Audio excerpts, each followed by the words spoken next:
Radio warra Wangeelaati.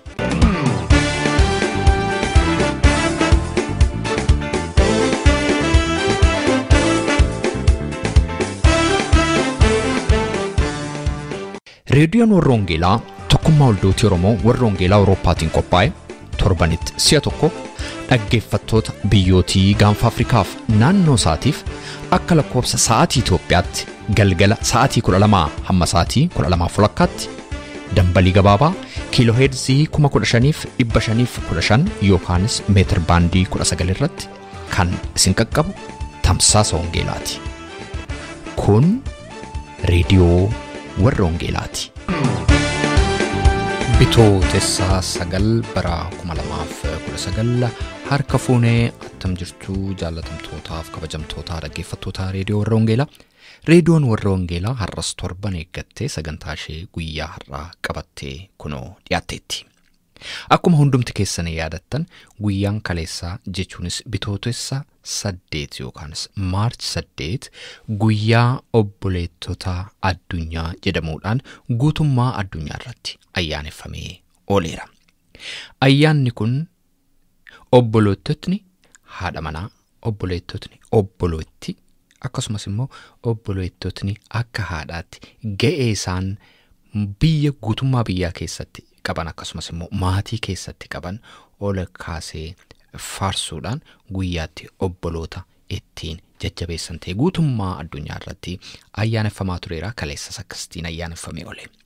Sagantaan keenya har'aas inni waa'ee maatii irratti xiyyeeffatu utubaa maatii kan ta'an haadholii, haadha manoolii, obboleettota kana ammas yaadachuudhaan jajjabeessuudhaan akka isaan immoo sagantaa kanattis eebbifaman guddaa hawwuudhaaniti bifa kanaan har'aa sagantaa keenya har'aas ni dhiyeessina.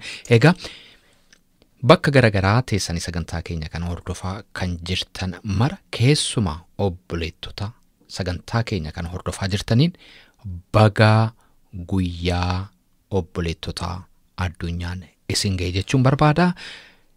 Egaa sagantaa keenya wajjin yeroo eebbaanuu qabaadhaa. Egaa sagantaa keenya har'aa keessatti akkuma torbee darbee kutaa 5ffaa isinii dhiyeessine har'aa barumsa walitti aansee dhiyaatu kan maatii irratti immoo xiyyeeffatu mata duree maatii kiristaanaaf gaa'ila jedhuun kan walitti aansee isinii dhiyaataa jiru kutaa 6ffaa kan nu qabatee dhiyaatu lubaa Tamasgeen Dhaabasaati.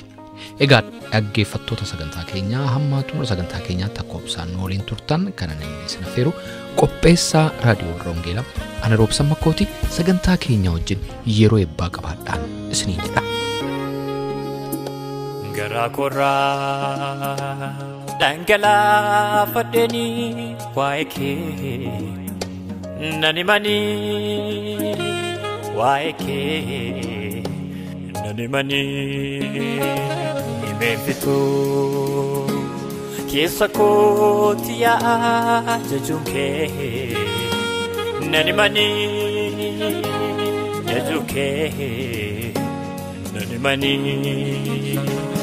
yaalataa gararraa baddeeni faarsa fuula kee fidee siwaa keessa gooftaa koo Fudu galatako galata garara badeni farsa fuula kee fide siwa keessa gooftaa koo fudu galatako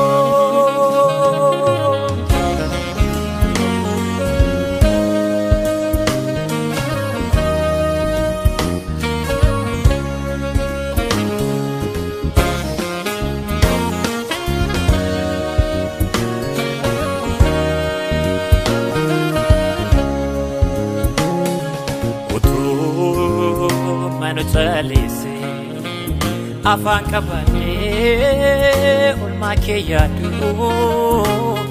onnee kootu dhiikisaa qaamonni koonduu goota kifaatu galaata keen odeessaa irraa yalbisu tasan callisu Mako jalqaba kanuma baadhee kunuunfaas. Galataani galatooni galataani fuula kee dhufeemanii. Galatani, galatani, galatani, fuula kee dhufeemanii.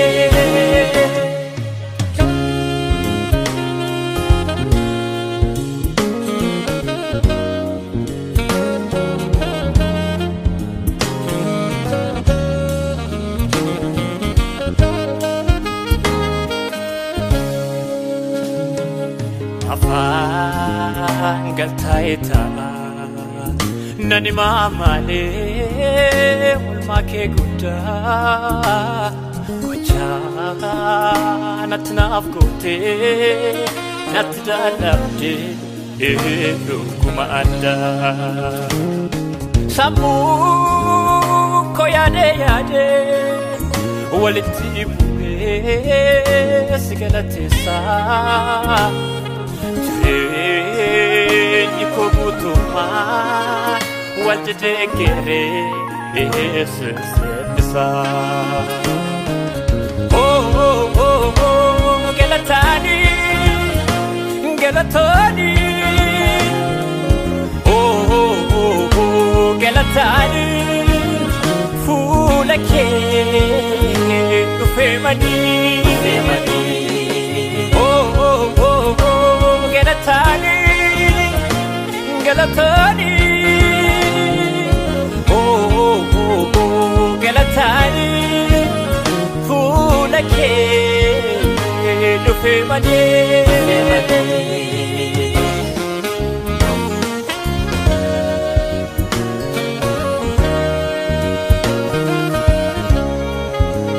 Weedoko Yesuus.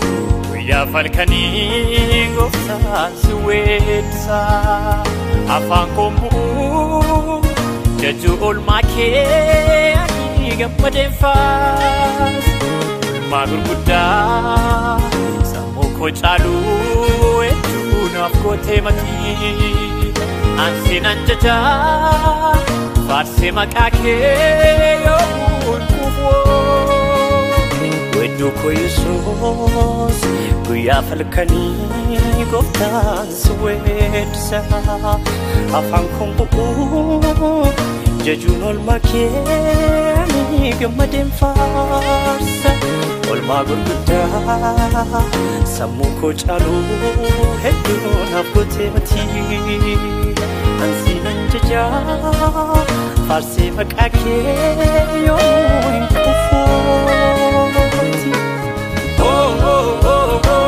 Galatani, galatani,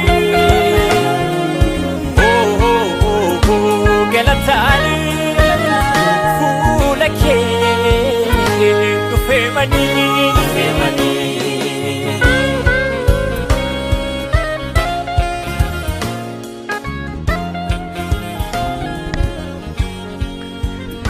Waaqayyotti kan jaallatamtan obboloota koo nagaan gooftaa isiniif haa ta'u. Kun marsaa ja'affaa isaatii barumsaa gaa'ilaa yookiis immoo maatii kan jedhu kana walii wajjiniin ilaalaa jirra. Lafa geenyee ka'een isinitti himuu barbaada. Waa'ee afaaniin yookiis jechaan wal dadhabsiisuu, jechaan wal cabsuu, lafee walii cabsuu kana irratti torbee walii wajjin ilaalaa turre. Arrabni keenya lafee hin qabu garuu lafee cabsaa. Jechaan wal madeessuun rakkoo qabaa. Kanaaf jechaan wal hin madeessinaa jennee fakkeenya dubartii tokkoo fudheetan kaasee dubbataa ture. Isheenis immoo abbaan manaa koo dirmamuu bakkeetti mul'anneen nama madeessaa jettee dubbattee jennaan. Egaan kun immoo bulee oolee waanuma mul'ataa deemuudha. waggaa dheeraa walii wajjin jiraatanii gara waggaa 10 wajjin jiraataniiru. Waa'ee dubartii kanarra dhaabannee dubbataa jirra. Egaan namni wal madeessuun gaarii miti. Arrabi gadheedhaa arrabaa wal cabsuun gaarii miti.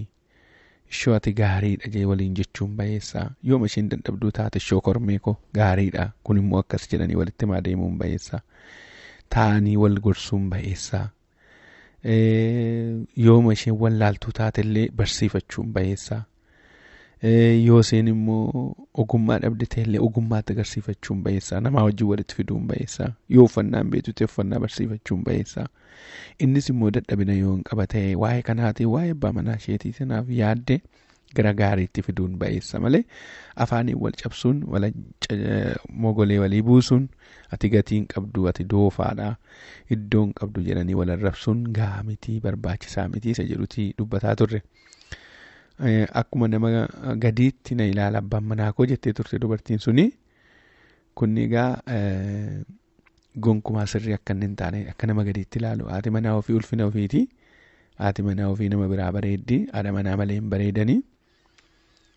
Isatti cittee waaqayyo harkaa fudhatee kakuudhaa saba waaqayyo dura dhaabatee fudhatee kanaaf akka nama gadiitti hin ilaalan iddoo warqee iddoo liitti qabatanii deemuun bayeessa haadha manaa ofii iddoo ulfinaatti qabatanii yoo deemanitti ulfina namaa taati. Yoo ati immoo gaariidha yoo jedhan gaarii namaa taati. Yoo ati bareedduudha jedhan bareedduu namaa taati. Sin jaalladha yoo jedhan immoo jaalala ishee jal'ifti. Jaalala ishee guddaatiin nama jaallatti. Kanaafi amala akkasii qabaachuun bayeessaadha manoota ofiitiif.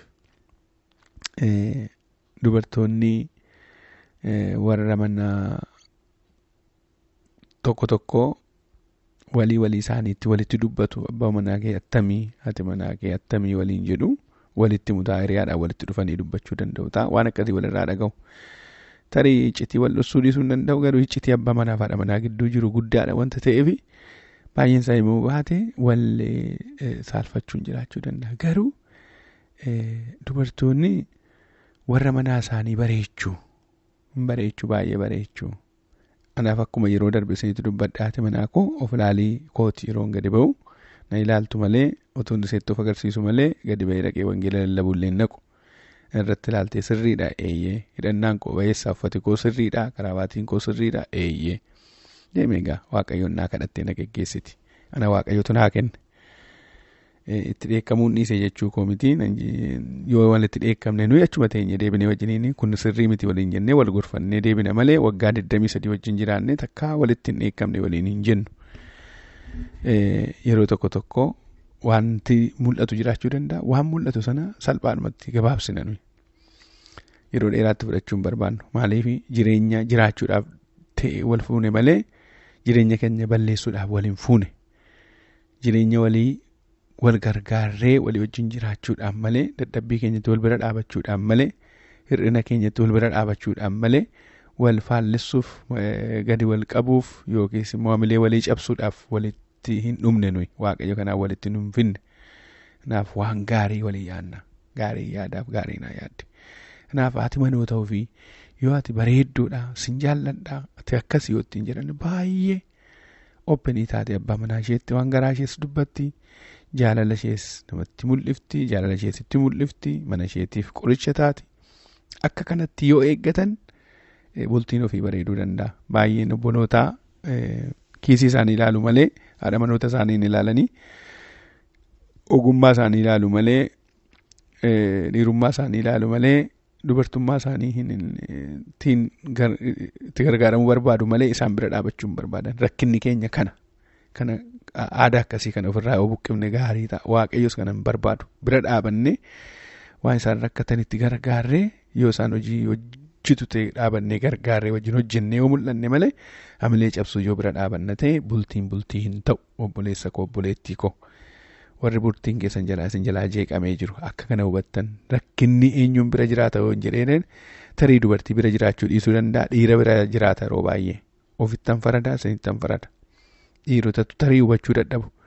Dafanii isaan kan isaan ilaalan kiisii isaan ilaalu, boorsaa isaan ilaalu, eenyummaa dhiirummaa isaan ilaalu. Dubartiidhaa gada jettuu gada teessu maal gooti jedhu. Eessa maal fiddi jedhu. Anoo dhiiraa maal ittamittan ishee jala gadi gugguufa jedhu. Isheen maafan ajajama jedhu. Kanatu rakkina uuma. Otuu dhaabatanii wal dhaggeeffatanii dhugaadhuman jedhaa waan gaarii tokko wal biraa argatu. Sin jaalladhaa otuu jiranii dubartoonni waama qaban buusuuf jaalala isaaniitti mul'isu. Abbaa manaa isaanii caalaa eenyuun hin jaallatan wanta ta'eef hin bareechatu. Tarii abbaan madootaa of bokossuu keenya irraa utuu isaan dhaggeeffanne irra gaarii natti fakkaata jedheen yaada. Ifa manaa godhaa yeroo baay'ee waan irra deebi'ee waa'ee dhiirotaa waan hin dubbadhee fi baay'een isaanii dubbachuu hin barbaadan malee garaa isaanii keessatti waan qaban qabu, waan jedhan qabu.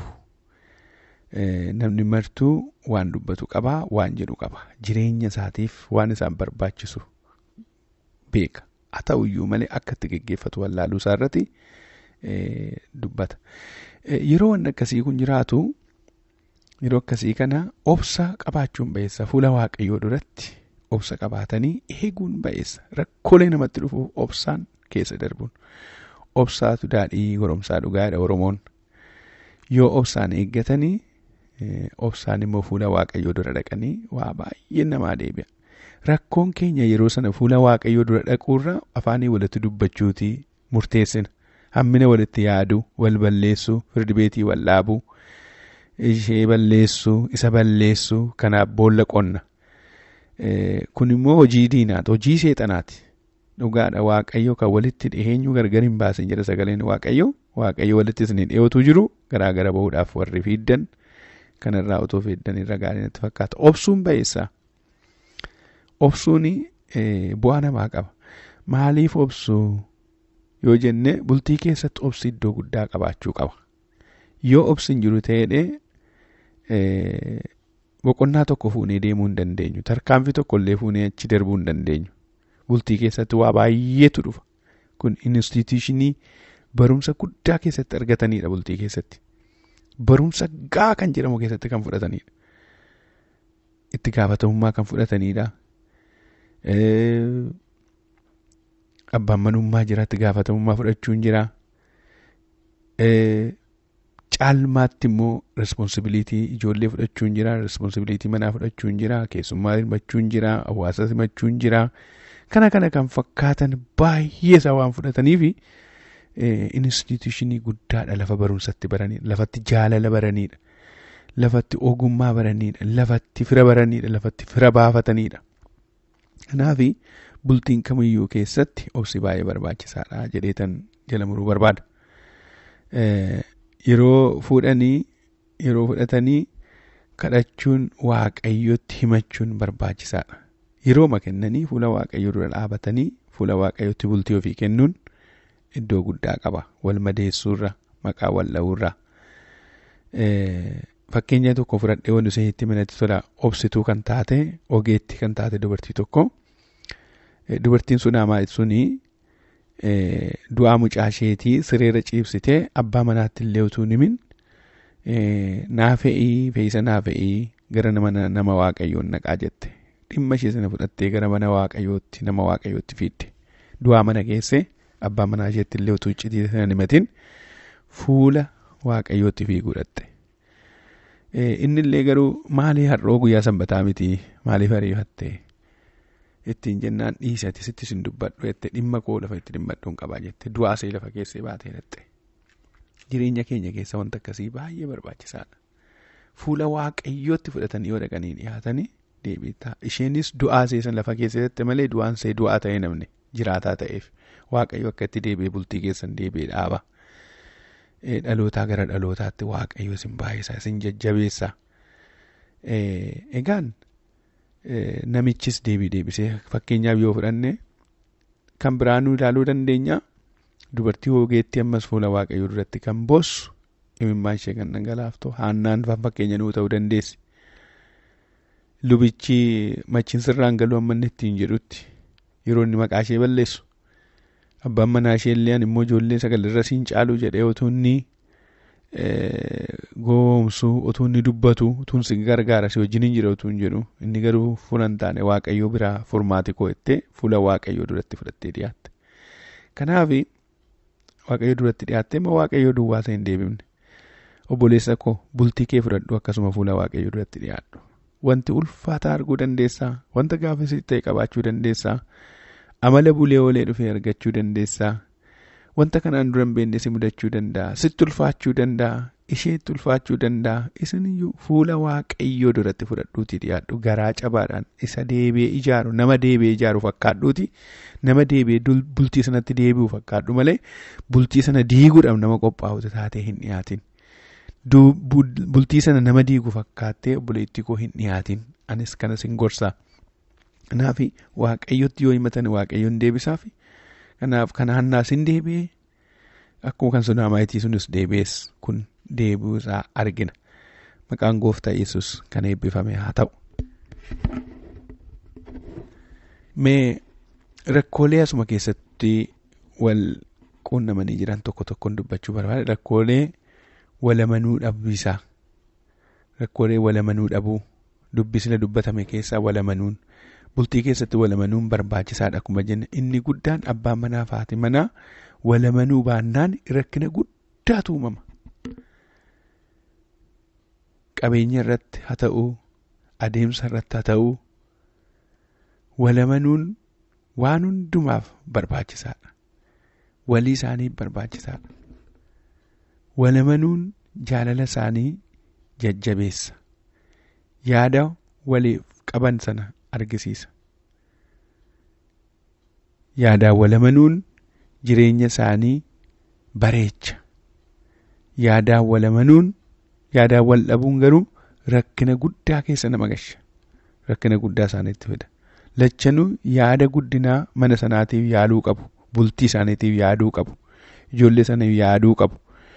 Yoo ta'e yaada isaanii akka deebi'ee ijaaramutti yoo fudhatanii yaada isaanii walitti manii deemanii iddoo guddaa ga'uu danda'u.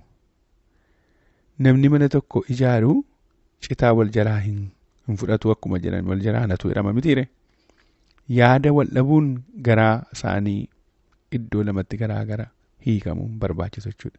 Kunis yoo yaadi isaanii wal dhabee jibba fidaa, lola fidaa, wal madeessuu fidaa, wal dhiisuu fidaa, jireenya albaadhummaa jiraachisaa, Waaqayyo wajjiniin duddaaf garaa walitti ta'u, Waaqayyoon gammachiisuu dhiisaniiti diina gammachiisu jechuudha. Dhumi isaanii immoo maal ta'a? Kufaatii jalaa ta'a jechuudha.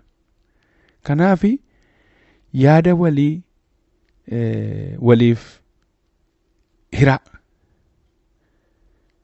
Yaada waliin dhoffatinaa. Walitti haasa'uun ba'eessa. Wal gammachiisuun ba'eessa. Walii gadduun ba'eessa. Waliif oowuun ba'eessa. Bultii keessatti inni kun iddoo guddaa kan qabu keessaa isa tokko walamanuun. Walamanuun. Kan biraan walamanuu dhiisuun immoo maal fidaa? Walii isaanii wal jibbisiisa jechuudha. Walamanuu ta'uudhaan qabeenya irratti walamanuu dhiisuu danda'a. Innis immoo lola guddaa fiduu danda'a. Lolli akkasii immoo deebi'ee isa dhahamullee ta'uu dhiisuu danda'a. Al tokko jarri tokko gaaffii tokko wal lolanii jennaan anaa wajjiniin wal arguu barbaadanii akka isaan wal barbaadan dhaga'eera. Haati manaa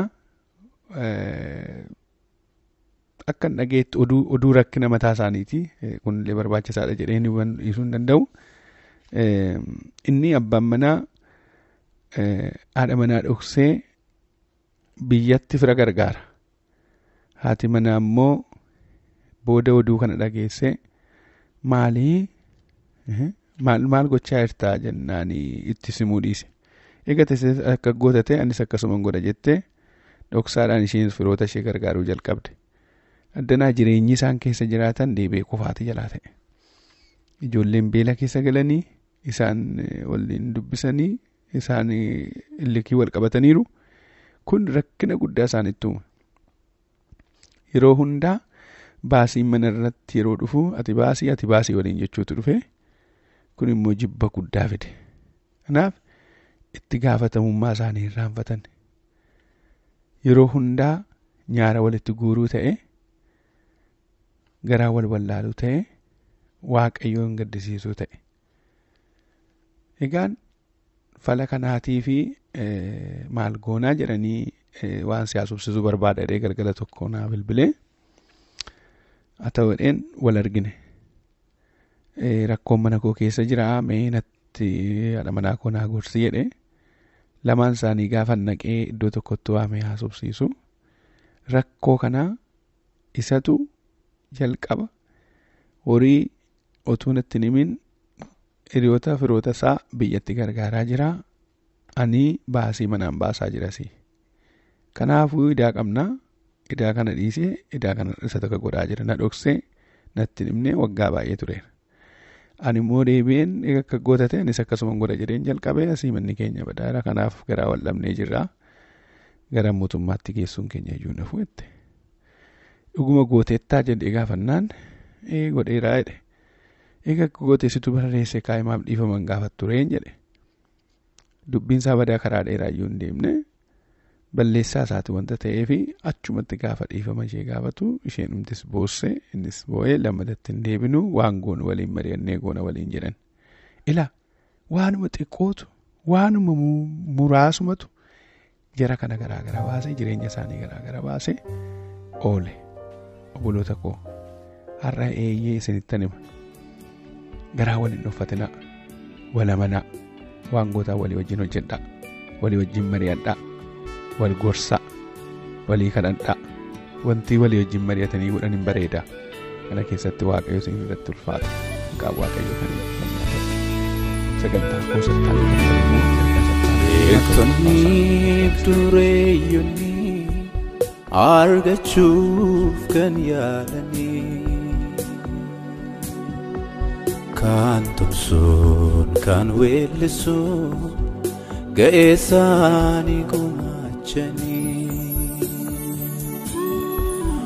argannoon addunyaadhaa kan jiksee kan ol kaasaa hangafni nagaa Yesuus sakanaaf of godhee aarsaa. Dachaan ol ka'ee gaarreessee dacheen hunduu yoo raafamte garaan namaa yoo jabaate abdiin isaas yoo gaaddofaate dhuguma nagaan Yesuus maal eessatti dhalatee nagaa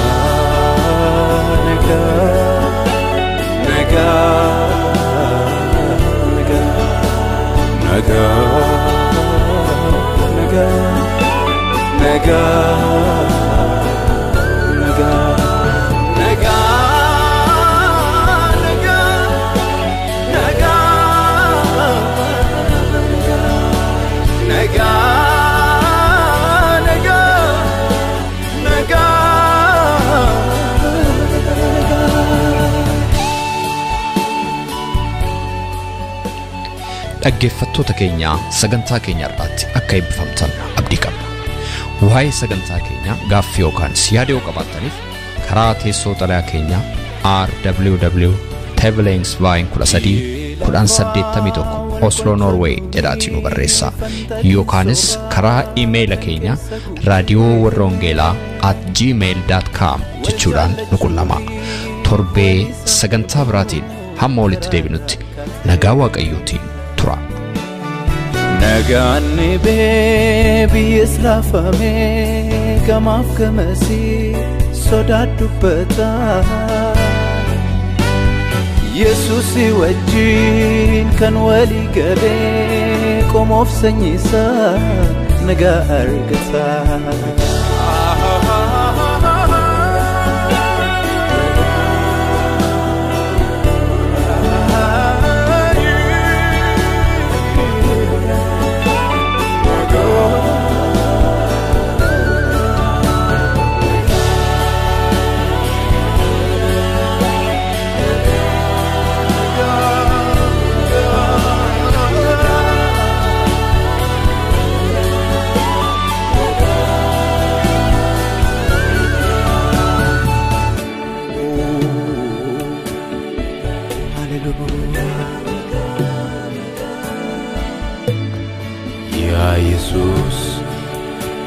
abbaa biyyi siin nagaa argata dhaloonnis siin nagaa argata biyya keenya irratti nagaa kee deebisi.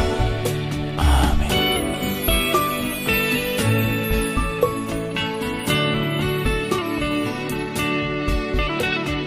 Hangafa nagaa si deebonne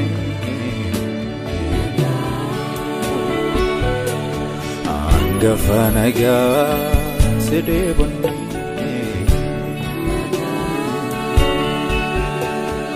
hangafa nagaa si deebonne nagaa